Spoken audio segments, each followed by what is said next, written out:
हरि जय जय राम कृष्ण हरि जय जय राम कृष्ण हरि जय जय राम कृष्ण जय जय राम कृष्ण हरि जय जय राम कृष्ण जय जय राम कृष्ण जय जय राम कृष्ण हरि जय जय राम कृष्ण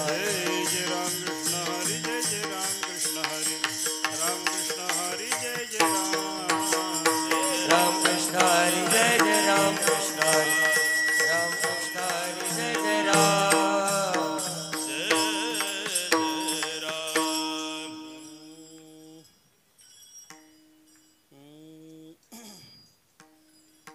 काय नोहे केले एका चिंतेता विठ्ठले एका चिंतेता विठ्ठले एका चिंतेता विठ्ठले काय नोहे केले एका चिंतेता विठ्ठले एका चिंतेता विठ्ठले एका चिंतेता विठ्ठले काय नहे केले एका चिंतेता विठ्ठले एका चिंतेता विठ्ठले एका चिंतेता विठ्ठले काय नोहे केले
सोयी केले एका चिंतिता विठ्ठल एका चिंतिता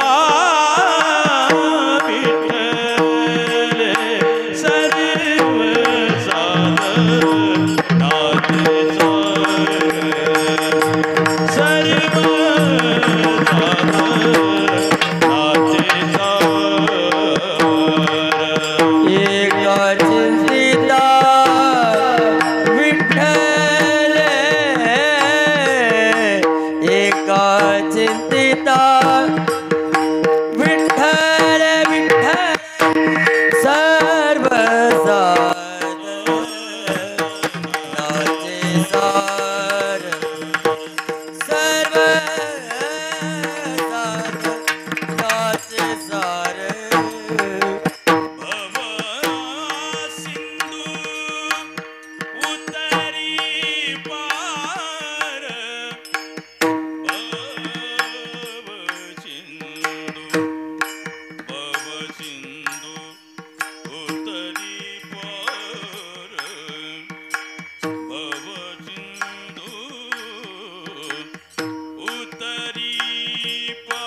रूपे सर्व साधनांचे सार भव सिंधू तरी पार.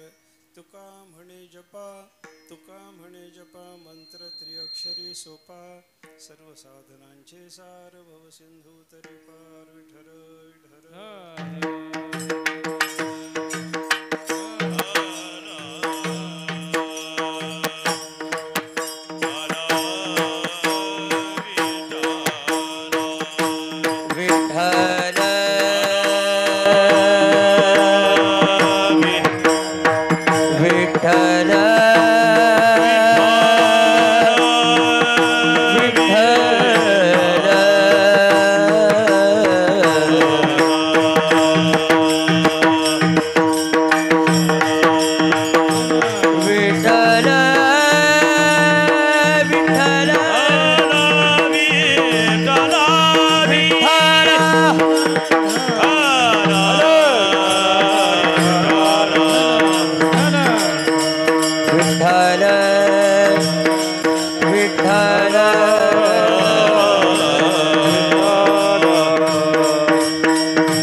सिंधू तरी पार. सेवेकरता घेतलेला अभंग जगद्गुरु संत शिरोमणी श्री तुकाराम महाराजांचा एक अत्यंत महत्त्वाचा असा अभंग आहे. नामचिंतनाचं महात्म्य सांगणारा अभंग आहे. कलियुगाचा काळ असल्यामुळे कलियुगामध्ये माणसाला नामचिंतनाच्या शिवाय दुसरं कोणतंही साधन करता येत नाही. देवाच्या भेटीकरता प्रत्येकाचा प्रयत्न असतो. मनुष्य आस्तिक असला तरी त्याला देव पाहिजे, नास्तिक असला तरी त्याला देव पाहिजे. मनुष्य देव नको म्हणत असला, मी देव मानत नाही म्हणत असला तरी तसल्या नास्तिकाला सुद्धा देवच पाहिजे हे सिद्ध करता येतं. कारण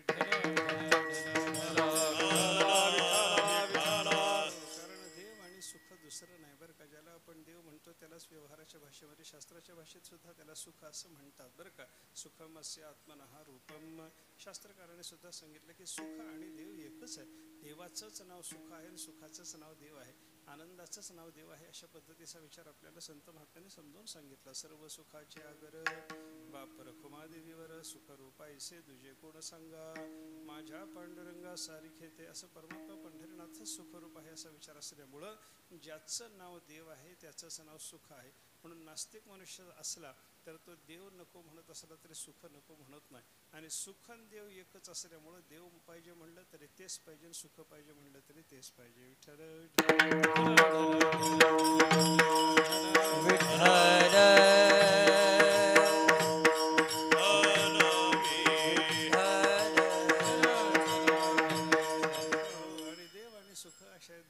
वेगळे वेगळे मतप्रवाह आपल्याला पाहायला सापडतात बरं का. एक जण म्हणतो मला देव पाहिजे, एक जण म्हणतो मला सुख पाहिजे. आणि विनाकारण ते दोन एकच आहे माहिती नसल्यामुळे दोघांमध्ये भांडण चालत राहतं बरं का. त्यालाच सुख म्हणतात आणि त्यालाच देव म्हणतात. हे माहिती नसलं की सुखवाला म्हणतो मला देव नको, देवाला म्हणतो मला सुख नको. विठ्ठल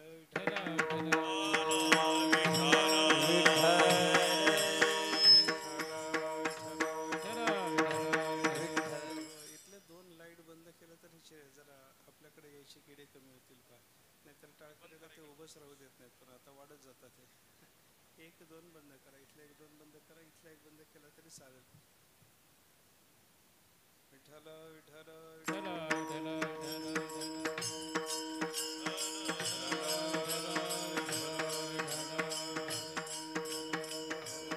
कारण कीर्तनामध्ये ऐकायसारखंच असतं बरं का, पाहायसारखं काही नसतं. त्याच्यामुळे लाईट नसला तरी चालेल, स्पीकर चांगला ठेवा म्हणजे झालं बरं का. देव आणि सुख दोन्ही एकाचंच नाव आहे हे कळालं नाही की भांडण होतं. एक जुन्या काळातलं भांडण सांगतो तुम्हाला बरं का. एकदा काय झालं, एक दोन मित्र होते. एक श्रीमंत होता आणि त्याच्यामध्ये अतिशय गरीब असलेला मित्र होता.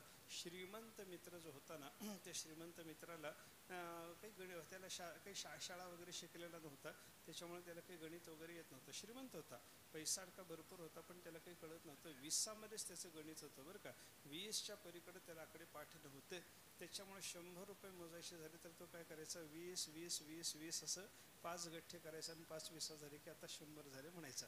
असं त्याचं गणित असायचं बरं का. एकदा काय झालं, त्याचा एक दुसरा मित्र होता. तो मित्र गरीब होता बिचारा, आणि त्या गरीब मित्राचं कसं होतं, त्या गरीब मित्राला त्याच्या दुसऱ्या गरीब मित्राला थोडी पैशाची गरज पडली. गरीब होता पण शहाणा होता, शिकला सवरलेला होता, त्याला आकडे वगैरे चांगले येत होते. अशा अवस्थेमध्ये काय झालं, तो आपल्या श्रीमंत मित्राकडे जावं आणि आपण त्याच्याकडून काहीतरी मागून आणावं असा विचार त्याच्या मनामध्ये आला. आपण जाऊन काहीतरी त्याला मागून आणावं असा विचार आला. रस्त्याला निघाला. जाताना त्या श्रीमंताच्या घरी जायचं होतं, तर रस्त्यातच त्या दोघांची गाठ पडली. गाठ पडल्या याने विचारलं, बाबा कुठं निघाला होतास? त्यानं श्रीमंताला सांगितलं, बाबा मी तुझ्याकडेच निघालो होतो. कशा करता? मला पैशाची गरज पडली म्हणून तुझ्याकडे चाललो होतो म्हणे. किती पैसे पाहिजेत? त्यानं सांगितलं, मला 60 रुपये पाहिजेत म्हणला. जुन्या जमान्यामध्ये 50-60 रुपयामध्ये बरंचसं काम भागायचं, त्याच्यामुळे त्यानं सांगितलं मला 60 रुपये पाहिजेत. आता 60 रुपये पाहिजेत म्हणल्यानंतर याला 20च्या पलीकडे गणित येत नव्हतं. खिशामध्ये त्याच्या 100 रुपयाचं बंडल होतं, गड्डीच्या गड्डी होती 100 रुपयाची, 1-1 रुपयाचे 100 रुपये त्याच्या जुन्या काळामध्ये त्याच्या खिशामध्ये ते बंडल होतं. अशा अवस्थेत त्यानं काय केलं, त्या मित्राच्या हातामध्ये गड्डी देऊन टाकली आणि त्याला सांगितलं, काढून घे म्हणले, तुला किती लागतील तेवढे काढून घेऊन बाकीचे मला परत दे. म्हणजे परत घेतलेले पैसे घरी जायचं, 20-20चे गठ्ठे करून मोजायचं. जेवढे गठ्ठे उरले तेवढे गठ्ठे बघितल्याच्या नंतर जेवढे गठ्ठे गेलेले आहेत तेवढे गठ्ठे त्यानं नेले, एवढं लक्षात ठेवायचं. असा विचार त्याच्या मनामध्ये होता बरं का. 100चा गठ्ठा त्याच्या हातात देऊन टाकल्यानंतर त्याला 60 रुपये पाहिजे होते. त्यानं 60 रुपये काढून घेतले. याच्या हातामध्ये 40 रुपये दिले. हा घरी गेला. याला 60 म्हणजे काय ठाऊक नाही, त्याच्यामुळे यानं घरी गेल्यानंतर लक्षात ठेवायकरता मित्रानं किती पैसे काढून घेतले लक्षात ठेवायकरता अगोदर ते सगळे उरलेले पैसे मोजून पाहायचं ठरवलं. तर 20-20चे 2 गठ्ठे झाले. आणि 20-20चे 2 गठ्ठे झाल्याच्या नंतर तो म्हणायला लागला, ज्या अर्थी माझ्याजवळ 5 विसा होत्या आणि 5 विसातल्या 2 विसा परत आलेल्या आहेत, याचाच अर्थ असा आहे की माझ्या मित्रानं 3 विसा काढून घेतलेले आहेत. लक्षात ठेवायला काय ठेवलं, 3 विसा काढून घेतल्या. त्यानं 60 असं लक्षात ठेवलं, मी 60 रुपये आणलेले आहेत. हा म्हणायला लागला, माझ्या मित्रानं 3 विसा नेल्या. आता पुढं काय झालं, त्याच्याजवळ पैसे आले, गरीबाचं काम झालं. त्याच्यानंतर त्याच्याकडे पैसे आले. पैसे आल्याच्या नंतर आपल्या मित्राचे 60 रुपये देऊन टाकावेत असं त्याला वाटलं. त्याच्या घरी गेला. घरी गेल्या त्यानं विचारलं, कसं काय घरी आलास? त्यानं सांगितलं, तुझे पैसे परत द्यायला आलो. किती पैसे आणले? त्यानं सांगितलं 60 रुपये. तुझे 60 रुपये 60च नेले. हा म्हणायला लागला, माझ्याजवळ 3 विसा गेल्या, काय बदललं का? हो, 3 विसा 60 मध्ये काही बदल झाला का? काही बदल झाला, पण दोघांचं लटक भांडण लागलं की हो. हा म्हणतो मी 60 पेक्षा 1 जास्त देत नाही, तो म्हणतो 3 विसाच्या खाली 1 पैसा घेत नाही. दोघांचं भांडण. आता दोघांचं भांडण लागल्याच्या नंतर त्यांचा एक मित्र तिथे आला. त्या मित्राला थोडंसं याची त्याची दोघांची परिस्थिती, दोघांचा स्वभाव माहिती होता. त्याच्यामुळे त्यानं विचार केला, काय झालं बाबा, भांडण कशाचं? त्या श्रीमंत मित्रानं सांगितलं, माझ्याजवळून 2-4 महिन्याखाली यानं 60 विसा काढून घेतल्या म्हणला, आणि आज हे 3 विसा काढून घेतल्या आणि 3 विसा काढून घेऊन आज परत द्यायला आला, तर मला 60 रुपये द्यायला लागलं. मला मी कसं घेईन म्हणला. हा, यानं माझ्या 3 विसा घेतलेले असतील तर 3 विसा द्यावं, हा याचं म्हणणं. हा म्हणायला लागला, मी 60च रुपये नेले होते, देवाची शपथ घेऊन सांगतो, 60च रुपये नेले होते, मी 60च रुपये परत देणार. आता हे दोघांचं भांडण ऐकल्याच्या नंतर त्या मित्राला शहाणपण होतं थोडं. त्यानं विचार केला, दोघांचं म्हणणं बरोबर आहे. त्याने या मित्राला सांगितलं, तू किती देणार आहेस बाबा? हा शिकलेला मित्र म्हणायला लागला, मी 60 रुपये देणार आहे. दे म्हणला, इकडे दे 60 रुपये. त्याच्या हातातून 60 रुपये काढून घेतले. याच्या हातात ठेवताना विचारलं, तुला किती पाहिजेत? हा म्हणलं, मला 3 विसा पाहिजे. हे घे म्हणलं, मोजून बघ. मोजून बघ म्हणल्यानंतर 60 रुपये म्हणजे 3 विसा होणारच की नाही. खाली बसला रस्त्यावर, 20-20चे 3 गठ्ठे केले आणि 3 विसा हातात आल्याबरोबर आपल्या मित्राला म्हणायला लागला, काय हातात जादू रे म्हणलं तुझ्या. त्याच्याजवळून घेताना 60 घेतोस आणि मला 3 विसा देतोस. आता 60 घेऊन 3 विसा देण्यामध्ये काही जादू आहे का? 60 त्याचंच नाव आहे आणि 3 विसा त्याचंच नाव आहे. तसं देव त्याचंच नाव आहे आणि सुखही त्याचंच नाव आहे. विठ्ठल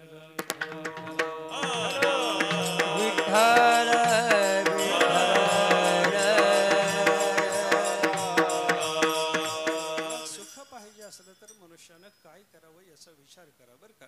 मनुष्याला सुख पाहिजे असलं तर मनुष्यानं काय करावं? 2 गोष्टी आहेत. आपल्याला देव मिळवल्यानं सुख लागतं का संसारातले विषय मिळवल्यानं सुख लागतं, याचा माणसाने विचार केला पाहिजे बरं का. संसारातल्या विषयाचा लाभ झाला, मनुष्याला सुख आहे का? इहलोकातले विषय सुख देतात का परलोकातले विषय सुख देतात, याचा विचार केला तर संत महात्मे आपल्याला सांगतात की बाबा कोणत्याही विषयामध्ये सुख नाही बरं का. यात सुख नाही त्यात सुख नाही, यात सुख नाही त्यात सुख नाही, यात सुख नाही त्यात सुख नाही, यात सुख नाही त्यात सुख नाही.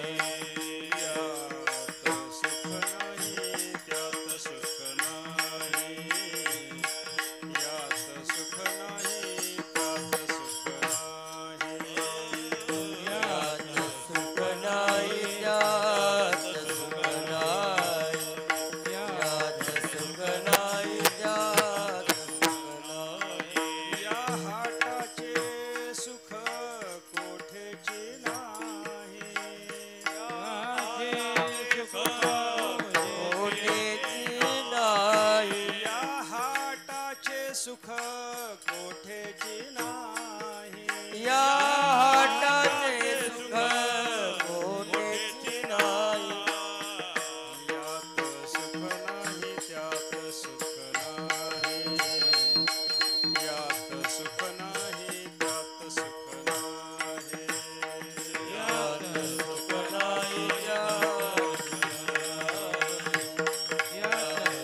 नाही यात सुख नाही त्यात सुख नाही या हाटाचे या हाटाचे यात सुख नाही त्यात सुख नाही या हाटाचे कोठे या हाटाचे नाथ महाराजांचा अभंग आहे. नाथ महाराजांनी वर्णन केलं. संसार नगरी बाजार भरला बाही भाई काम क्रोध लोभ याचे गिऱ्हाईक पाहे यात सुख नाही त्यात सुख नाही या हाटाचे सुख कोठेचे नाही. हाट म्हणजे बाजार. या संसार रूपी बाजारात आल्याच्या नंतर इहलोकातले विषय म्हणजे इथं आपल्याला जे विषय भोगायला मिळतात त्याला इहलोकातले विषय म्हणतात आणि स्वर्गात वगैरे परलोकात गेल्यानंतर भोगायला मिळणाऱ्या विषयाला परलोकातले विषय असं म्हणतात बरं का. इथं आपल्याला चहा प्यायला मिळत असलं दूध प्यायला मिळत असलं तर स्वर्गात गेल्याच्या नंतर आपल्याला अमृत प्यायला मिळतं. इथे एखाद्या बागेमध्ये गेल्याच्या नंतर आपल्याला जसा आनंद असतो ना तसा स्वर्गात गेल्यानंतर इंद्राच्या नंदनवनामध्ये गेल्याच्या नंतर आपल्याला आनंद प्राप्त होतो. इथं सामान्य गाईच्या दुधाने आपल्याला आनंद प्राप्त होत असला तर स्वर्गात गेल्यानंतर कामधेनूचं दूध पिऊन आपल्याला आनंद प्राप्त होतो असा विचार आहे बरं का. म्हणजे इथं सुख आहे तिथंही सुख आहे पण इथलं सुख आणि तिथलं सुख याचा विचार करत असताना हेही विषयाचं सुख आहे आणि तिथलंही विषयाचं सुख आहे. विषयाच्या सुखाला सुख म्हणायला संत महात्मे तयारच नाही. विठ्ठल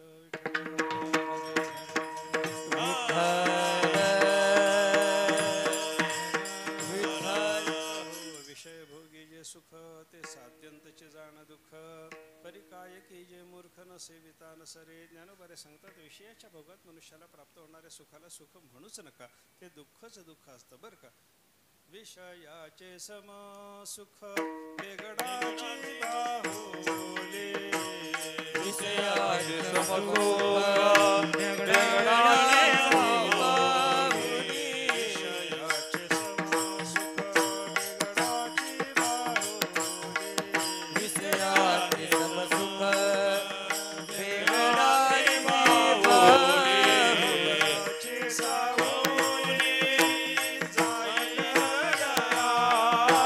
अमराची सावली जाईल दया अमराची सावली जाईल दया अमराची सावली जाईल दया कौनाचे मायबाप कौनाचे गणगोत कौनाचे मायबाप कौनाचे गणगोत कौनाचे मायबाप कौनाचे गणगोत कौनाचे मायबाप कौनाचे गण विषयाचे समसुख बेगडाची बाहुली अमराची सावली जाईल लया अमराची सावली जाईल लया विषयाचे समसुख बेगडाची बाहुली अमराची सावली जाईल रया अमराची सावली जाईल रया सांगतात विषयाचे समसुख बेगडाची बाहुली अभराची सावली जाईल रया. ज्ञानेश्वर महाराजांनी सांगितलं विषयाच्या संगतीत प्राप्त होणारं सुख कसं आहे. दोन प्रकारच्या उदाहरणातून त्याचा विचार करा. बेगडाची बाहुली अभराची सावली हे दोन दृष्टांत पहा. बेगडाची बाहुली दिसायला सुंदर आहे असायला सुंदर नसते बरं का. जुन्या काळामध्ये काय करत होते शेणाची बाहुली करायची आणि त्याच्यावर बेगड चिकटवायचं. बेगड चिकटवलं की ती बाहुली सुंदर दिसायची. आता ती बाहुली सुंदर दिसते का सुंदर असते याचा विचार करा. दिसायला सुंदर आहे असायला सुंदर नाही बरं का. बाहुली बेगडाची बाहुली शेणावर बेगड चिकटवून केलेली बाहुली आहे. ती दिसायला सुंदर दिसली म्हणून जवळ जाऊन हात लावल्याबरोबर हाताला बेगड चिकटून येतं आणि शेण उघडं पडतं आणि तिचा सुंदरपणा निघून जातो बरं का. म्हणजे बेगडाची बाहुली दिसायला सुंदर आहे असायला सुंदर नाही. दुसरं उदाहरण बघा, अभ्राची सावली. अभ्राची सावली म्हणजे आकाशामध्ये आभाळ आलं, आभाळ आलं की सावली पडते की नाही? आभाळ आल्यावर सावली पडते, पण सावलीचा परिणाम थंडपणा असतो. तसं आभाळाच्या सावलीनं थंड वाटतं का? आभाळाच्या सावलीनं कधी थंड वाटत नाही बरं का. नुसतं तापलेलं ऊन बरं, पण आभाळातून येणारं ऊन त्याच्यापेक्षा जास्त चटके देतं. विठ्ठल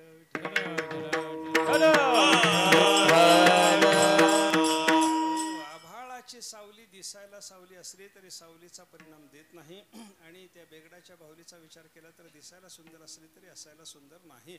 बेगडाची बाहुली दिसायला सुंदर आहे, असायला सुंदर नाही. तसं विषयामध्ये दिसायला सुख आहे, असायला सुख नाही, असा विचार ज्ञानेश्वर महाराज आपल्याला सांगतात बरं का. मग यात सुख नाही, त्यात सुख नाही. नाथ महाराजांनी आपल्याला सांगितलं, इहलोकातल्या विषयात जसं सुख नाही तसं परलोकातल्या विषयातही सुख आपल्याला प्राप्त होतं असं म्हणायचं कारण नाही. इथं आपण मनुष्य म्हणून जन्माला आलो तर लगेच सुख आहे असं समजायचं कारण नाही. तसं इंद्र ब्रह्मदेव जरी झालो तरी आपल्याला सुख प्राप्त होईल असं म्हणायचं कारण नाही. कारण ब्रह्मादिक पदे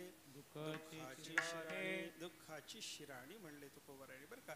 दुःखाची शिराणी म्हणजे दुःखाचा कडेलोट आहे. तिथं जसं जसं मोठेपण वाढत जाईल, जया अंगी मोठेपण तया यातना कठीण, या नियमानुसार प्रत्येकाचं सुख वाढत दुःख वाढत गेलेलं आपल्याला पाहायला सापडतं बरं का.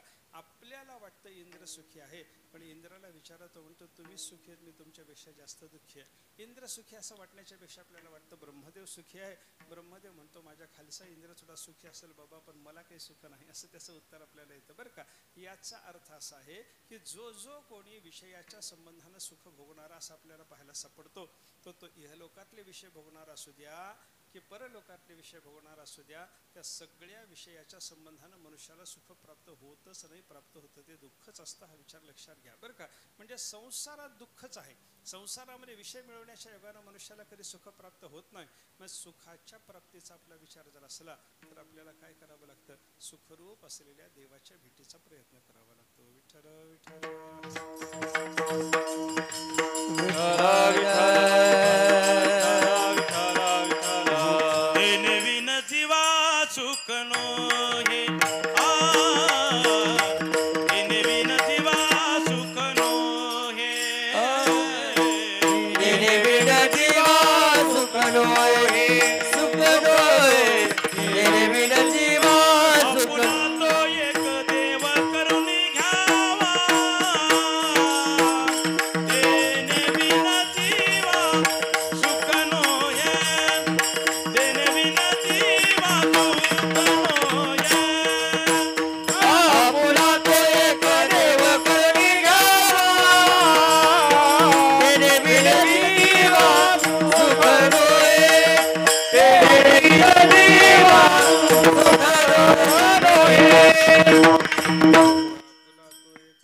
विषयातला कोणताही संसारातला विषय आपण प्राप्त करून घेतला, इहलोकातला असो परलोकातला असो ब्रह्मदेवाच्या पदापर्यंतचा विषय असो, त्याच्याने आपल्याला सुख प्राप्त होत नाही बाबा. आपल्याला सुख पाहिजे असलं तर देवच आपला करून घेतला पाहिजे. संसार आपला करून घेतला की सुख लागतं असं नाही, देव आपला करून घेतला की त्या जीवाला सुख प्राप्त होतं असा विचार तुकाराम महाराज सांगतात.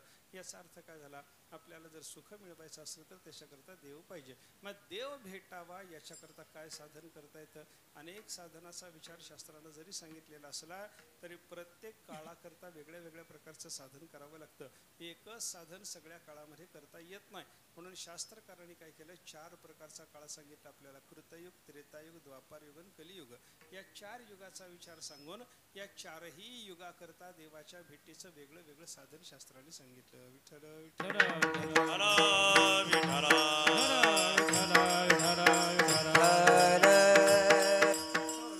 साधन प्रत्येक युगाकरता आहे. कारण काय? प्रत्येक युगातली परिस्थिती बदलत गेली बघा.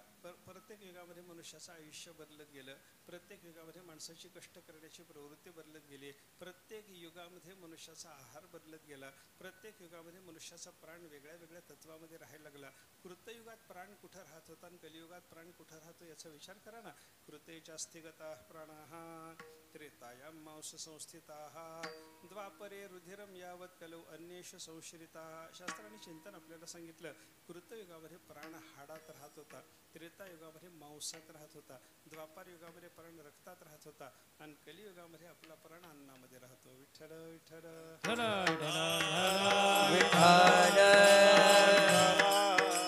कृतयुगात हाडात प्राण राहत होता याचा अर्थ काय झाला हो, हाड जोपर्यंत आहे तोपर्यंत मनुष्य जिवंत राहत होता. शरीरातलं सगळं मांस संपून जाऊ द्या, शरीरातल्या सगळ्या नसा संपून जाऊ द्या, शरीरातलं सगळं रक्त संपून जाऊ द्या, फक्त हाडं शिल्लक राहिले तोपर्यंत मनुष्य जिवंत आहे, अशी कृतयुगाची अवस्था होती बरं का. त्रेतायुगाच्या नंतर थोडं बदललं. त्याच्यामध्ये बदल होता होता काय झालं, मांसामध्ये प्राणाला, मांसात प्राणाला याचा अर्थ काय, रामरायाच्या त्रेतायुगाच्या काळामध्ये जोपर्यंत शरीरात मांस आहे तोपर्यंत मनुष्य जिवंत राहणार असं होतं. मांस संपलं की मनुष्याचं मरण आलं. द्वापार युग आलं. द्वापार युगामध्ये हाडातला प्राण त्रेतायुगामध्ये जो कृतयुगामध्ये जो हाडात होता तो प्राण त्रेतायुगामध्ये मांसात आला आणि द्वापार युगाचा काळ आल्याच्या नंतर द्वापार युगात कृष्ण, पांडव, हे कौरव, हे सगळे जे झाले ते द्वापार युगात झाले बरं का. यांच्या काळामध्ये प्राण कुठं आला होता, रक्तामध्ये आला होता.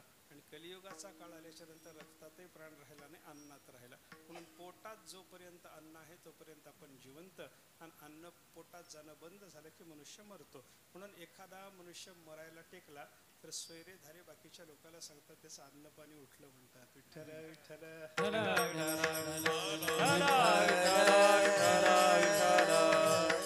हे अन्न उठणं म्हणजे काय हो, अन्न संपलं, पोटात अन्न जायचं बंद झालं की मनुष्याचं आयुष्य संपत आलं असा त्याचा अर्थ असतो बरं का. मी कशा करता बोललो, हाडात प्राण असणं एक काळ आहे, मांसात प्राण असणं दुसरा काळ आहे, रक्तात प्राण असणं तिसरा काळ आहे आणि अन्नामध्ये प्राण असणं हा आत्ताचा काळ आहे. मग मला सांगा, ज्याचा प्राण हाडात राहत होता त्याला आयुष्य किती होतं, विचार केला तर प्रत्येक युगामध्ये आयुष्याचं प्रमाण बदललं बरं का. कृतयुगाचा काळ जर आपण पाहिला तर लाखांना आयुष्य माणसाला होतं. त्रेतायुगाचा काळ जर आला पाहिला तर त्याच्यामध्ये काही हजाराचं आयुष्य होतं. द्वापार युगाचा काळ जर आपण पाहायला लागलो तर हजाराच्या मधली संख्या पाहायला सापडते. आणि कलियुगाचा काळ जर पाहिला तर अल्पायुष्य मानवदेह म्हणा शतगणिले, 100 वर्षाच्या पलीकडे आपलं गणितच नाही. विठ्ठल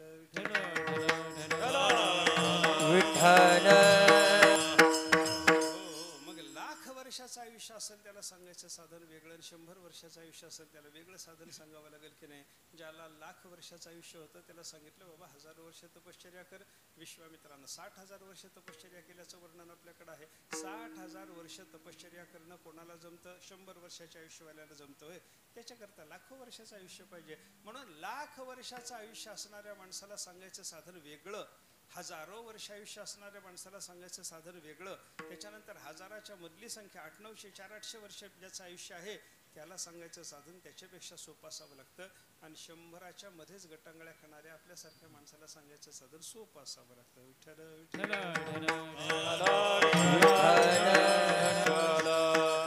म्हणून शास्त्रकारांनी चारही युगाकरता देवाच्या भेटीचं वेगळं वेगळं साधन सांगितलेलं पाहायला सापडतं. कृते ध्यायतो विष्णुम त्रेतायाम यजतो मखैः द्वापरे परिचर्यायाम कलौतद हरि कीर्तनात. अशी 4 युगाची वेगळी वेगळी साधन. कलियुगा माझी. आता थोडं थांबून कृते ध्यायतो विष्णुम. पहिल्यांदा कृतयुगाचा विचार आपल्याला करायचा आहे. कृतयुगामध्ये देवाच्या भेटीकरता कोणतं साधन होतं, ध्यान. ध्यान करा त्याच्यानं देव भेटतो. ध्यान करणं म्हणजे काय, हृदय शुद्ध करायचं, हृदयात देव आणायचा, देवाच्या आकाराची वृत्ती करायची आणि देवाच्या आकाराचा वृत्ती प्रवाह चालू ठेवायचा. दुसरी वृत्ती मनात घुसूच द्यायची नाही. याचं नाव आहे ध्यान. हे ध्यान केलं की देव भेटतो. हे कृतयुगात होतं बरं का. कलियुगात ध्यानानं देव भेटत नाही असं समजू नका. तुकाराम महाराज सांगतात ना आपल्याला, येथे दुसरी नसरे अटे देवा भेटी जावया तोची एक ध्यावा चित्ते करुणी रीते कलेवर ध्यानी ध्याता पंढरीराया मना सहित पालटे काय. अनेक वचनाचा विचार आपल्याला संतांनी सांगितलेला आहे. आपण देवाचं ध्यान केलं की आपल्याला देव भेटतो. ऐका, कलियुगातही ध्यानानं देव भेटतो, कृतयुगातही ध्यानानं देव भेटच होता. पण कलियुगाकरता ध्यान सांगितलं नाही, कृतयुगाकरता ध्यान सांगितलं. त्याचं कारण असं आहे, ध्यान म्हणजे काय, देव हृदयात आणायचा, त्याचं चिंतन करायचं, याला ध्यान म्हणतात ना. आणि देव हृदयात येण्याकरता काय व्हावं लागतं, अंतःकरण शुद्ध व्हावं लागतं. कलियुगात सगळ्या लोकांना अंतःकरण शुद्ध करणं जमत नाही आणि कृतयुगात सगळ्याला अंतःकरण शुद्ध करणं जमत होतं. विठ्ठल विठ्ठल विठ्ठल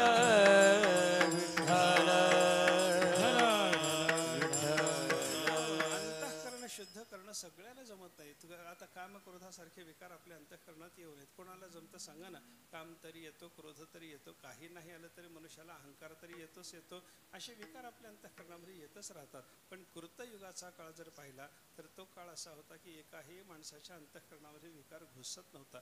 एक अश्वपती नावाचा राजा कृतयुगात होऊन गेला. त्या अश्वपती राजानं सांगितलं मी सगळ्या जगाचा राजा आहे आणि जगाचं राज्य सांभाळत असताना माझी अशी ताकद आहे. म्हणला न मेस्ते नो जनपदे न कदर्यो न मद्यपहा ना नाहित अग्निर्ना विद्वान न स्वैरी स्वैरिणी कुतः. त्याला सांगितलं माझ्या राज्याची व्यवस्था मी अशी ठेवलेली आहे. ऐका, सगळ्या जगाचा राजा आहे आणि सगळ्या जगाचा राजा काय म्हणतो नमेस्ते नो जनपदे, माझ्या राज्यामध्ये एकही चोर नाही, एकही चोर माझ्या राज्यामध्ये नाही, असं तो राजा अश्वपती राजा सांगतो. बरं का, आजच्या राजाला विचारा बरं तुझ्या राज्यामध्ये चोर आहेत की नाही म्हणून आजच्या राजाला विचारा आणि त्याला त्याच्या बायका लेकराची शपथ घालून विचारा. बरं का, देवाची शपथ घेऊन राजे खोटं बोलतात आताचे, ते वेगळं. बायका लेकराची शपथ घातल्यावर खोटं बोलायची हिंमत नसते. म्हणून बायका लेकराची शपथ घालून आजच्या राजाला विचारा तुझ्या राज्यात चोर आहे की नाही. खरं उत्तर द्यायचं झालं तर त्या राजाला म्हणावं लागतं माझ्या सहित सगळे चोर आहेत. चोर माझ्या राज्यात आहेत म्हणायची गरजच नाही, माझ्या सगळं सगळे चोर म्हणावं लागतं. अशी आजची अवस्था आहे.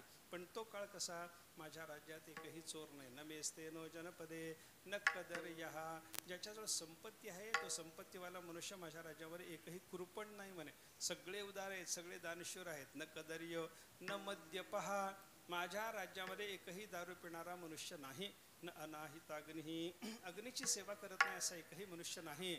न अविद्वान, माझ्या राज्यामध्ये शास्त्राचा अभ्यास न करणारा असा एखादाही मनुष्य नाही म्हणे. बरं का, न स्वैरी, स्वैराचार करणारा व्यभिचार करणारा एकही पुरुष माझ्या राज्यात नाही. आणि पुरुषच जर व्यभिचार करीत नसेल तर माझ्या राज्यामध्ये व्यभिचार करणारी स्त्री कुठली आली बाबा, असं त्या राज्याच्या घटनेचं वर्णन करत असताना तो अश्वपती राजा स्वतःच्या राज्याबद्दल म्हणतो. मी कशा करता बोललो, अश्वपती राजाचं कृतयुगातलं राज्य सगळ्या जगाचा राजा म्हणतो. माझ्या राज्याची व्यवस्था अशा पद्धतीची आहे. याचा अर्थ काय झाला, सगळ्याचं मन शुद्ध होतं. सगळ्याचं मन शुद्ध असल्यामुळे सगळ्याला ध्यान करणं जमत होतं. त्याच्यानंतर त्रेतायुगाला प्रारंभ झाल्याच्या नंतर तेवढी शुद्धता अंतःकरणाची राहिली नाही. म्हणून शास्त्रकारांनी सांगितलं आता तुम्ही ध्यान करू नका, सगळ्याच्या करता आता दुसरं साधन सांगतो, यज्ञयाग करा. यज्ञयागाने देव भेटतो हे त्या काळामध्ये ठरलं. बरं का, मग त्याच्यानंतर पुन्हा द्वापारयुगाचा काळ जेव्हा आला तेव्हा द्वापारयुगामध्ये सगळ्याला यज्ञ करण्याची सुद्धा ताकद राहिली नाही. मग काय करा, शास्त्रकारांनी त्याच्याकरता सांगितलं आता तुम्ही देवाची पूजा करा. पूजा करा, पूजेनं देव भेटतो. आपल्याला पूजा करता येते का, आपण पूजा करतो की नाही याचा विचार केला तर आपण पूजा करतो. पण आपल्याला पूजा करता येते का जर विचारलं तर पूजा करता येत नाही, हे त्याचं उत्तर आहे. विठ्ठल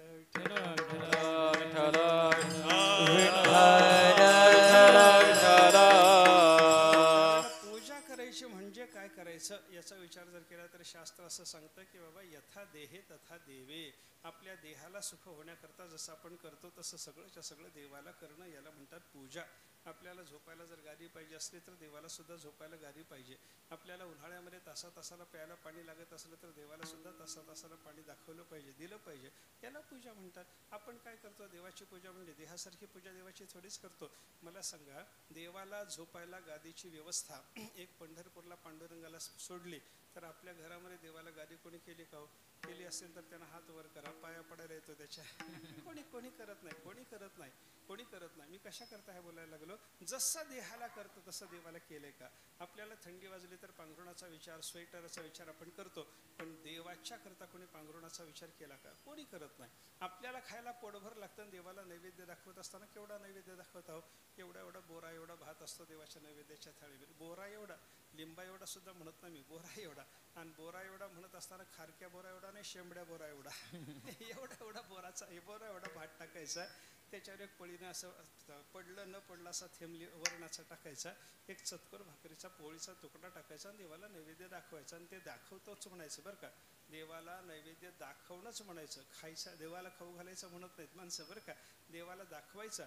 म्हणजे काय, देवाच्या समोर गेल्यानंतर तेवढा चतकोर पोळीचा सुद्धा तुकडा देवाला खा म्हणायचं नाही. देवा बघायचं, बरं बघून आम्हाला खायला द्यायचं, असं सांगूनच आपण तो पोळीचा तुकडा घेऊन येत. मला सांगायचं काय आहे, जसं देहाला सुख देण्याकरता म्हणून आपण उपचाराचं समर्पण करतो, तसं देवाला उपचार आपण देत नाही. याचा अर्थ काय, आपल्याला पूजा करता येत नाही.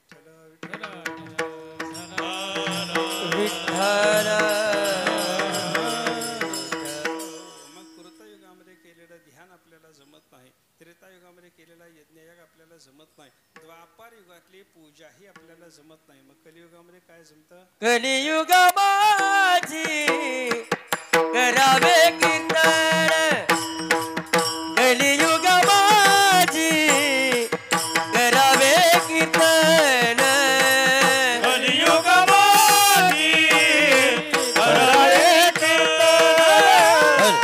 कलियुग माझी करावे कीर्तन.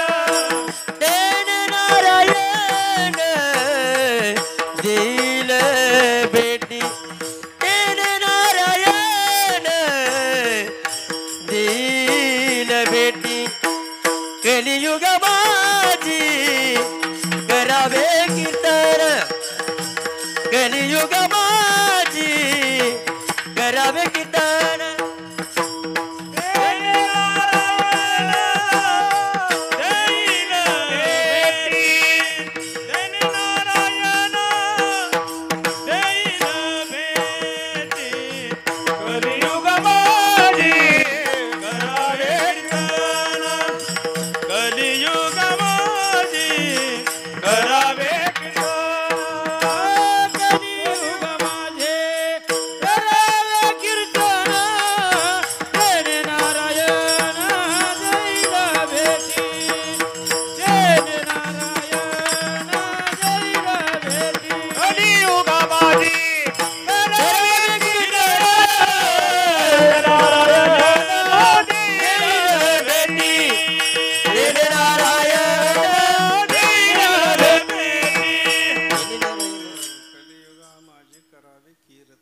कलियुगातल्या माणसाला दुसरं कोणतंही अवघड साधन जमत नाही, सोपं साधन पाहिजे. म्हणून मग शास्त्रकारांनी सांगितलं, कलियुगा माझी करावी कीर्तन. कीर्तन म्हणजे नामसंकीर्तन कलियुगामध्ये करावं, देवाचं नाम आपण गावं, त्याच्या योगानं आपल्याला देव भेट देतो, देवाचं दर्शन होतं, सुख प्राप्त होतं, असा विचार संत महात्मे आपल्याला शिकवतात. बरं का, नामचिंतन सोपं साधन आहे. बाकीच्या कोणत्याही साधनाचा विचार केला तर कोणतेही साधन सोपं नाही, आपल्याला करता येण्यासारखं नाही. नामचिंतन अतिशय सोपं. अतिशय सोपं म्हणण्याचं कारण काय, त्याला देश काळाचा विचार करण्याची गरज नाही. नामचिंतन करण्याकरता अमक्या ठिकाणी बसून नामचिंतन करा असं सांगितले का शास्त्रकारांनी? कुठंही नामस्मरण असाल ते करा जेथे तेथे, असाल ते करा जेथे तेथे, असाल ते करा जेथे तेथे, असाल ते करा नामाच्या चिंतने प्रगट पसारा, असाल ते करा जेथे तेथे, असाल ते करा जेथे तेथे, नामाच्या चिंतने प्रगट पसारा, असाल ते करा जेथे तेथे, असाल ते करा जेथे तेथे. चिंतना प्रगट पसारा, असाल ते करा जेथे तेथे. जिथे असाल तिथं तुम्ही नामस्मरण करू शकता, त्याच्याकरता जागेची गरज नाही. आपल्याला पूजा करायची झाली सगळ्या ठिकाणी पूजा करता येते का? नाही. ध्यान करायचं झालं सगळ्या ठिकाणी ध्यान करता येतं का? शुचोदेशे प्रतिष्ठाप्य स्थिरमासनम आत्मनः नात्युच्छ्रितम नातिनीचम चैलाजिन कुशोत्तरम. ध्यानासारखी साधना, योगाभ्यासासारखी साधना कुठं करायची याच्याकरता देवाने सांगितलं, पवित्र देशात करा, पवित्र देशात करा, पवित्र काळात करा. त्याच्याकरता शुद्ध जागा निवडा, शुद्ध जागेवर आसन मांडा. आसन मांडत असताना पहिल्यांदा दर्भाचं आसन घाला, त्याच्यावर हरणाच्या कातड्याचं आसन घाला, त्याच्यावर धूत वस्त्राची घडी टाका. मग त्याच्यावर बसून तुम्ही शुद्ध चित्तानं शांत मनानं भगवंताचं ध्यान करायला लागा. याचा अर्थ काय झाला, ध्यानासारखं पूजेसारखं साधन करायचं झालं तर कुठेही करता येत नाही. त्याच्याकरता पवित्र पवित्र जागा पाहिजे. आपण झोपलो ज्या जागी, समजा आपण झोपलो आणि झोपलेल्या जागीच आपल्याला पूजा करायची जर असली तर उठल्या उठल्या अंथरूण गुंडाळून ठेवून तिथं पूजा करता येते का? झाडवावं सारवावं लागतं त्याला झाडावं लागतं, त्याला सारवावं लागतं, पाणी तरी लावावं लागतं, मग त्या ठिकाणी आपल्याला पूजा करता येते. पण नामस्मरणाचा विचार जर केला तर अंथरूण काढायची गरज नाही, तोंड धुवायची गरज नाही. तिथं बसल्या बसल्या उठल्या उठल्या वारकरी तोंडावरून हात फिरवता फिरवता पांडुरंग हरी म्हणतो. हे काय आहे? हे पांडुरंग हरी डोळ्यावरून हात फिरवता फिरवता म्हणला वारकरी. अंथरुणावर बसून म्हणला हो.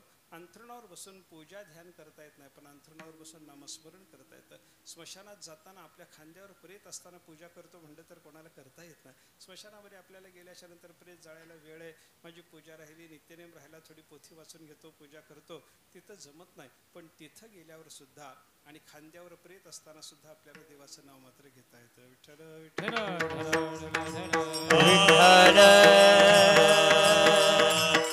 म्हणजे स्थानाचं बंधन नाही आणि काळाचंही बंधन नाही. काळ वेळ नाम उच्चारिता नाही, काळ वेळ नाम उच्चारिता नाही, काळ वेळ नाम उच्चारिता नाही, काळ वेळ नाम उच्चारिता नाही. दोन्ही पक्ष पायी उतरते, दोन्ही पक्ष पाय उदरते, दोन्ही पक्ष पाय उदरते. काळ वेळ नाम उच्चारिता नाही, दोन्ही पक्ष पायी उतरते, दोन्ही पक्ष पायी उतरते. काळ वेळ नाम उच्चारिता नाही, दोन्ही पक्ष पाय उदरते, दोन्ही पक्ष पाय बाकी कोणतेही साधन करायचं झालं तर आपल्याला काळवेळ बघावा लागतो, दिवस बघावा लागतो. अरे शेतात नांगर घालायचा झाला तर मुहूर्ता करता दिवस विचारतात माणसं, पण नामस्मरण कराय करता असा मुहूर्त विचारायला कोणी आलं का हो? कोणाकडं कोणी येत नाही.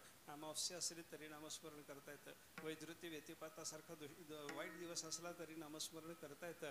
कोणताही वार असू द्या, कोणतीही तिथी असू द्या, कोणताही योग असू द्या, दिवस चांगला खराब कसाही असू द्या, देवाचं नामस्मरण आपल्याला कधीही करता येतं. बघा तुम्ही सगळ्याला नामस्मरण. आणि अजून एक महत्त्वाची गोष्ट आहे, तुम्ही लहान असा, मोठे असा, स्त्री असा, पुरुष असा, सगळ्याला नामस्मरण करता येते की नाही? या रे लहान थोर, या रे लहान थोर, या रे लहान थोर, या रे लहान थोर. याती भलते नारी नर, याती भलते नारी नर, नारी नर याती भरता नारी नर. करावा विचार नलगे चिंता कोणाची, नलगे चिंता कोणाची, नलगे चिंता कोणाची. करावा विचार नलगे चिंता कोणाची, नलगे चिंता कोणाची, नलगे चिंता कोणाची. या रे लहान थोर, याती भलते नारी नर, करावा विचार नलगे चिंता कोणाची. या रे लहान थोर, याती भरता नारी नर. करावा विचार नलगे चिंता कोणाची. यारे लहान थोर. भक्तीच्या वाटेने, नामस्मरणाच्या वाटेने येताना तुकाराम महाराज म्हणतात, तुम्ही लहान असलात तरी चला, थोर असलात तरी चला. 88 वर्षाचा म्हातारा असलेला अजामिळ त्यालाही नामस्मरण करता येतं, आणि 5 वर्षाचा लहान लेकरू असलेला ध्रुवबाळ त्याला सुद्धा नामस्मरण करता येतं. अर्थ काय झाला? लहान थोर सगळे चला, याती भलते, कोणत्याही जाती जन्माला आलेले असा तुम्हाला नामस्मरणाच्या वाटेनं चालता येतं. आणि नारी नर, तुम्ही स्त्री असा, पुरुष असा, तुम्हाला स्त्री असलात तरी नामस्मरण करता येतं आणि पुरुष असला तरी नामस्मरण करता येतं. सगळं स्त्रियाला पुरुषाला समान रीतीने करता येत नाही. आता लोक म्हणतात स्त्री पुरुष समान अधिकार आहे, पण स्त्री पुरुष समान अधिकार असला तरी बाईनं सांगितलं, बाबा एक वेळेला मी बाळंतीण झाले, एका वेळेला तुम्ही व्हा म्हणलं तर होऊन दाखवता का? होता येत नाही आपल्याला बरं का. प्रसूतीचं काम स्त्रीनंच करावं लागतं, बाकी घर चालवायचं काम पुरुषानंच करावं लागतं. हा जसा विचार आहे म्हणजे ज्याचं त्याचं काम ज्याला त्याला आहे बरं का. पुरुषाचं काम पुरुषाला, स्त्रियाचं काम स्त्रियाला. त्याच्यानंतर सणावाराचा विचार करा हो, सणावाराचा व्रतवैकल्याचा विचार करा. आपले पुरुषाचे सण वेगळे आणि बायकाचे सण वेगळे आहेत की नाही सांगा. सगळे सण वेगळे वेगळे असतात. हे भाद्रपद महिन्यामध्ये महालक्ष्मीचा सण करतात, कोणा करता? बायका करता. आता चैत्र महिना झाला, चैत्र गौरी येऊन गेली, हा सण कोणा करता? हळदी कुंकाचा समारंभ कोणा करता? बायका करता. पुरुषाचा एकच सण आहे, माझ्याकडे बघितलं तर कळतं आपल्याला. होळीचा सण बोंबलत फिरायचं काम तेवढं पुरुषाकडं, त्या दिवशी बायकाचं काम नसतं. याचा अर्थ काय? मी कशा करता बोललो? हे स्त्रियाचे सण वेगळे, पुरुषाचे सण वेगळे, स्त्रियाचे व्रत वेगळे, पुरुषाचे व्रत वेगळे. हा सगळा विचार वेगळा वेगळा आहे बरं का. पण नामस्मरण बघायचं जर झालं तर स्त्री असा पुरुष असा म्हणून नारी नर करावा विचार न लगे चिंता कोणाशी. कोणाला कुठलाही विचार करायची गरज नाही, कोणाला कशाचीही चिंता करायची गरज नाही. नामस्मरणाच्या वाटेनं सगळे येऊ शकतात, म्हणून नामस्मरण सोपं आहे. कलियुगात सर्वांना ते करता येतं, सगळ्यांना करता येत असल्यामुळे नामचिंतन करा असं संतांनी सांगितलं. मग हे नामचिंतन करा, नामचिंतन करा, नामचिंतन करा असं तुकाराम महाराज अनेक वेळेला जगाला जेव्हा बोलले तेव्हा काही लोकांनी तुकाराम महाराजांना विचारलं, महाराज नामचिंतन करा म्हणता पण याच्याने काय केल्यासारखं होतं असं विचारल्यावर महाराज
चिंतन केल्यावर काय केल्यासारखं होत नाही, काय केल्यासारखं होत नाही याचा अर्थ सगळं केल्यासारखं होतं.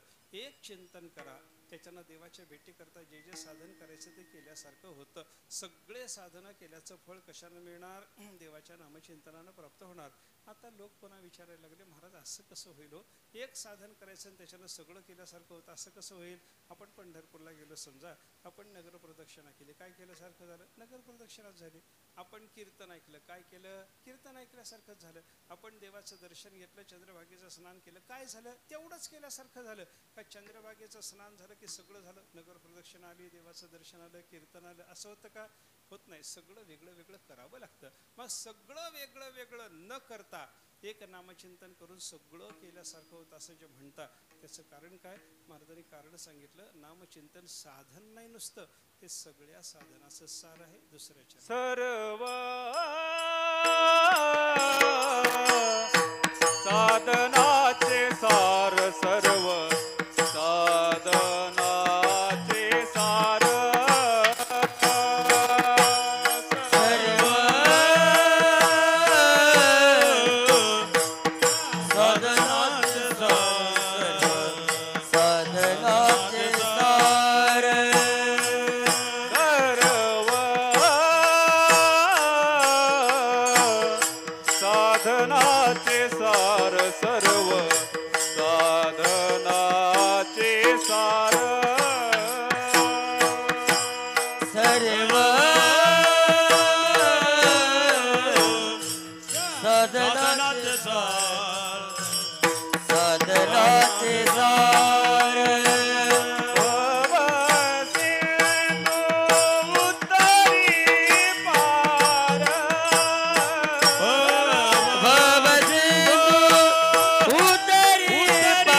सर्व साधनाचे सार सर्व साधनाचे सार सर्व साधनाचे सार सर्व साधनाचे सार सर्व साधनाचे सार सर्व साधनाचे सार सर्व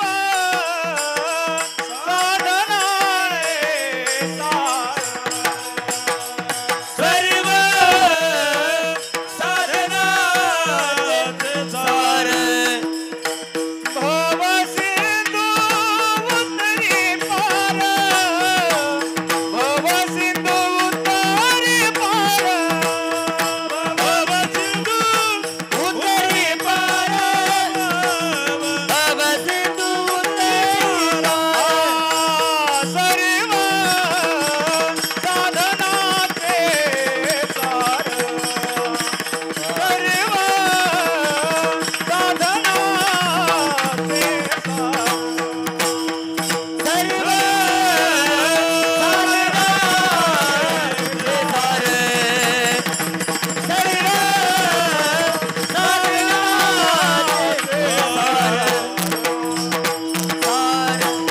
एक नामचिंतन करून सगळे साधन केल्यासारखं कसं होतं याला उत्तर महाराज देतात हे साधन नाही म्हणे.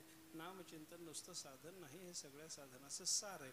आणि सगळ्या साधनाचं सार जवळ ठेवलं की बाकीच्या साधनाचा पसारा मांडण्याची गरज नसते. आपल्याला त्याचा विचार करायचा आहे. एक सगळ्यांनी मिळून 1-2 मिनिट नामस्मरण करावं आणि त्याच्यानंतर थोडा वेळामध्ये सेवा संपवतो.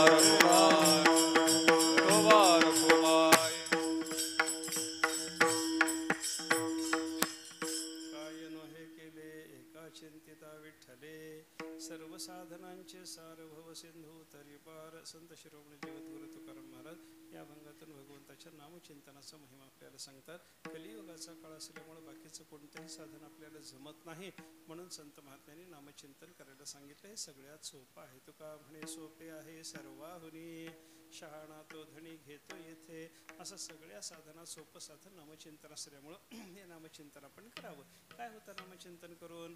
तुकाराम महाराजांनी उत्तर दिलं, काय होत नाही सांग ना. सगळं होतं. नामचिंतन केल्यावर सगळं केल्यासारखं होतं. एक नामचिंतन करायचं आणि त्याच्यानं सगळं केल्यासारखं होतं असं कसं बाबा? त्याचं उत्तर हे नामचिंतन नुसतं साधन नाही, हे सगळ्या साधनाचं सार आहे. मग सगळ्या साधनाचं सार जवळ ठेवल्याच्या नंतर साधनाचा पसारा मांडत बसायची गरज नसते. एक उदाहरण सांगतो. सार जवळ ठेवल्यावर पसारा मांडायची गरज नाही. याच्याकरता त्या बिरबल बादशहाच्या गोष्टीमध्ये एक गोष्ट आली.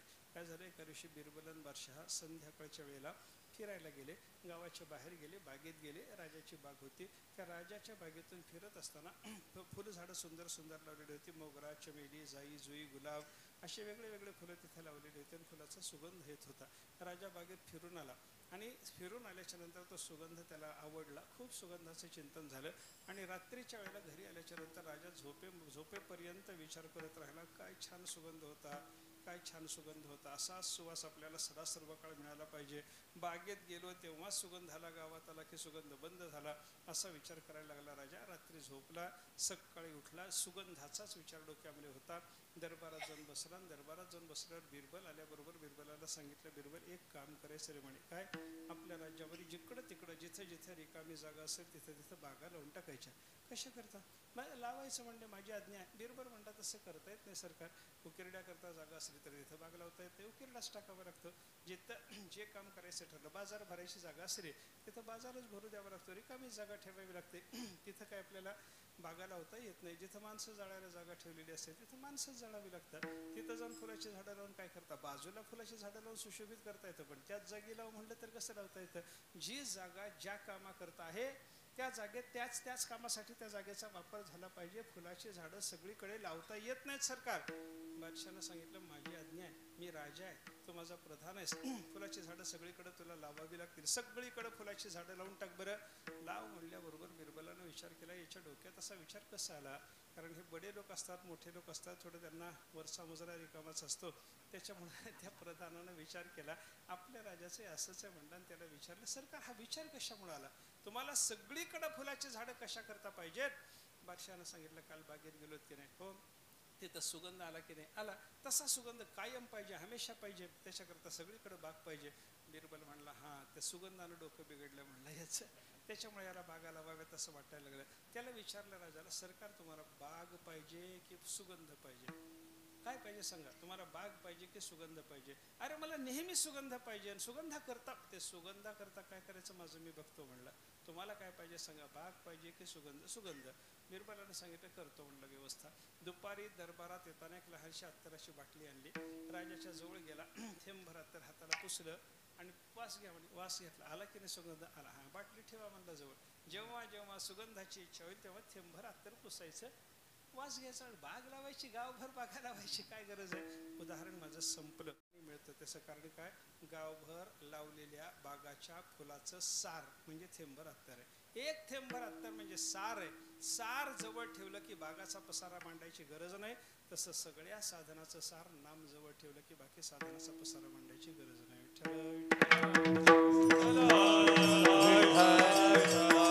आणि मग या नामस्मरणानं फल काय प्राप्त होतं? भव सिंधू तरी पार. संसार सागराच्या पहिल्या तीराला नेणारं हे देवाचं नाम असतं. अजून या नामानं काय केलं? लोकांनी विचारलं, महाराज आम्ही मोघम बोलू नका हो, आम्ही तुम्हाला विचारलं नामचिंतन केल्यानं काय केल्यासारखं होतं? तुम्ही मोघम सांगितलं, सगळंच केल्यासारखं होतं. थोडं सांगा, काही काही साधनाचं नाव सांगा. मग योग याग तपे केली तयाने अमोपे. भगवंताचं नामचिंतन करणाऱ्या मनुष्याने योगाभ्यास केला, यज्ञ याग केले, तपश्चर्या केली, हे भरपूर केल्याचं फळ त्याला प्राप्त होतं. असं नामचिंतनानं सगळ्या साधनाचं फळ प्राप्त होत असल्यामुळं माणसानं नामचिंतन करावं. नामचिंतन करावं म्हणजे नामाचा जप करावा. तो जप करत असताना मंत्राचा जप करावा. तो मंत्र दुसरा तिसरा न धरता 3 अक्षरी विठ्ठल हा सोपा नाममंत्र धरावा. महाराज शेवटच्या चरणी तुका मने जपा, तुका मने जपा, तुका मने जपा, तुका मने जपा, जपा तुका मने जपा, वाह, तुका मने जपा, तुका मने जपा, तुका मने जपा. मंत्र त्रिअक्षरी सोपा, मंत्र त्रिअक्षरी सोपा, सर्व साधनाचे सार, सर्व साधनाचे सार. ओ मंत्र त्रिअक्षरी सोपा, मंत्र त्रिअक्षरी सोपा, सर्व साधनाचे सार, सर्व साधनाचे सार. भव सिंधू उतरी पार,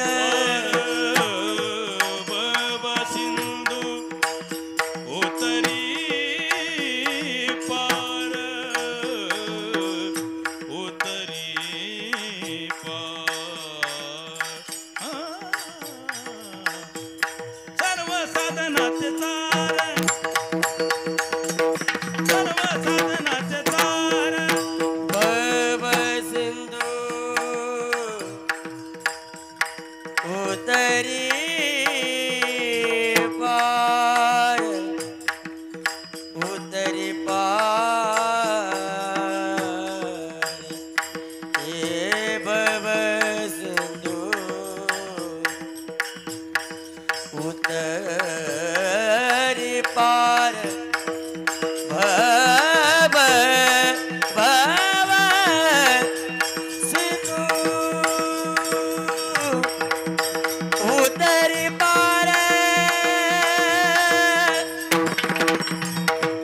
पार भव सिंधू उतरी पार सर्व साधनाचे सार सर्व साधनाचे सार सर्व साधनाचे सार सर्व साधनाचे सार तुका म्हणे जपा मंत्र त्रिअक्षरी सोपा. मला सांगता देवाच्या नामाचे चिंतन करणं म्हणजे जप करणं आहे. आणि जप करायचा तो 3 अक्षरी सोपा असलेला विठ्ठल नाममंत्र त्याचा जप करा. कारण देवाच्या नामाला सोडून कोणत्याही मंत्राचा जप करू नये. ज्ञानोबा हरिपाठामध्ये आपल्याला सांगतात की विष्णुविण जप व्यर्थ त्याचे ज्ञान. भगवंताच्या नामाला सोडून दुसरा जप करत बसला की त्याचं ज्ञान सगळं वाया गेलं म्हणे. ज्ञानोबाराचे शब्द आहे त्याच्याकरता नामाचा जप केला पाहिजे. ते नाम सुद्धा दुसरं तिसरं अवघड न घेता 3 अक्षराचं सोप असलेलं विठ्ठल नाम आपण घ्यावं. त्याचा अखंड जप करावा. हेच नामचिंतन आहे. हे सगळ्या साधनाचं सार आहे. त्याच्यामुळे सगळ्या साधनाचं फल प्राप्त होऊन मनुष्य भवसागरातून मुक्त होतो. असा नामचिंतनाचा महिमा तुकाराम महाराजांनी या भंगातून सांगितलेला आहे. या ठिकाणी देवाच्या मंदिराचा कळस स्थापना वगैरे कार्यक्रम आहे आणि त्या निमित्तानं आपण ही सेवा करतो आहोत. देवाची स्थापना करणं, कळसाची स्थापना करणं हे कशा करता करायचं असतं? हे सगळं चिंतना करता. देवाची मूर्ती बसवायची कशा करता? देवाचं दर्शन घेऊन देवाचं रूप मनामध्ये साठवण्याकरता. आपण आपल्या घरच्या देवाची पूजा करायची, देवाला नटवायचं आणि देवाकडे पाहून दिवसभर देवाला मनामध्ये साठवायचा प्रयत्न करायचा. आपल्या घरची मूर्ती लहान आहे म्हणून आपल्याला नटवलेलं तेवढं मनामध्ये ठसत जर नसलं, मंदिरात जाऊन देवाचं रूप पाहायचं आणि हृदयामध्ये ठसवून घ्यायचं. मंदिरातल्या मूर्तीला सुद्धा तेवढं नटवणं जमत नाही म्हणून पंढरपूरला जायचं, तीर्थक्षेत्राला जायचं, तिथलं देवाचं सुंदर रूप पाहायचं आणि हृदयामध्ये साठवायचं आणि अखंड देवाचं चिंतन करायचं. एकंदर देवाच्या चिंतनाकरताच मंदिराची स्थापना, देवाच्या चिंतनाकरताच कळसाची स्थापना असा सगळा प्रकार असतो. त्याच्यामुळं देवाची स्थापना, कळसाची स्थापना ही सगळी चिंतना करता असल्यामुळं कळसाचं दर्शन घ्यावं. तुका म्हणे मोक्ष देखील या कळस तात्काळ हा नाश अहंकाराचा. असं देवाच्या कळसाच्या दर्शनाचं महत्त्व संतांनी सांगितलेलं आहे. ज्ञानोबारांनी तरी असं सांगितलं, आपल्याला मंदिरात जाऊन जेव्हा देवाचं दर्शन घेणं जमत नाही त्यावेळेला कळसाचं दर्शन घेतलं की देवाच्या दर्शनाचं फळ प्राप्त होतं. ना तरी लोकी ऐसी असे जे दुरुनीची कळस दिसे आणि भेटीचे हात वसे देवतेची तिये. आतल्या देवाच्या दर्शनाची फलश्रुती देणारा कळस असतो. म्हणून कळसाचंही महत्त्व आहे, देवाचंही महत्त्व आहे. आणि सगळंच्या सगळं कशा करता करायचं असतं तर चिंतना करता. आणि चिंतन करून काय मिळवायचं? भवसागरातून पार होणं हेच आपल्याला प्राप्त करून घ्यायचं आहे. त्याच्याकरता अखंड देवाच्या नामचिंतनाचा सर्वांनी आश्रय घ्यावा. ज्ञानोबा माऊली तुकाराम, ज्ञानोबा माऊली तुकाराम, ज्ञानोबा माऊली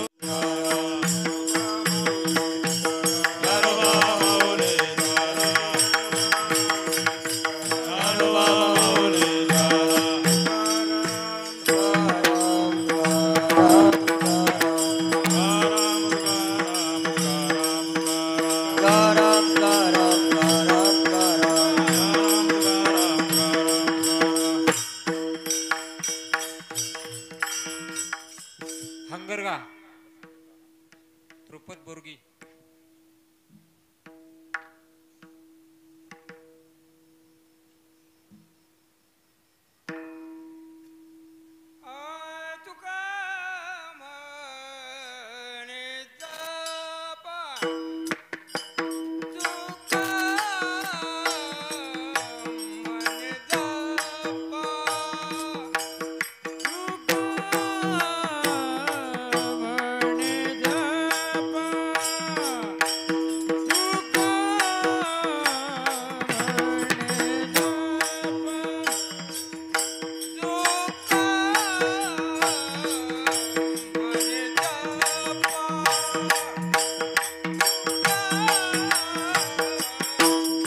घटामूर्ती